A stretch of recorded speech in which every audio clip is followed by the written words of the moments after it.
সেই অমিতা একটা ব্যাপার খেয়াল কর। আমাকে আজকে গতকাল থেকে একটু বেশি সুন্দর লাগছে, তাই? অ্যাবসলিউটলি তাই। বস,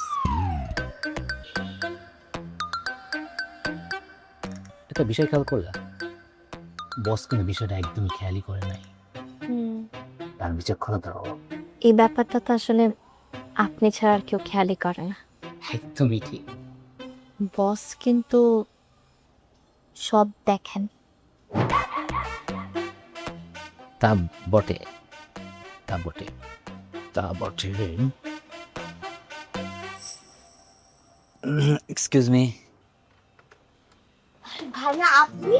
হ্যাঁ, কিন্তু আপনি এখানে আপনি এখানে জব করেন না? জি জি, আমি তো এখানে জব করি। তা আপনি এখানে তো? আমি আসছি ওই আপনাদের বস এই সালমান সাহেবের কাছে, উনি আমাকে খবর দিয়ে পাঠিয়েছেন আর কি। আচ্ছা আচ্ছা, তা আমি তাহলে ফোন করে না না না, ফোন করা লাগবে না, কথা হয়েছে।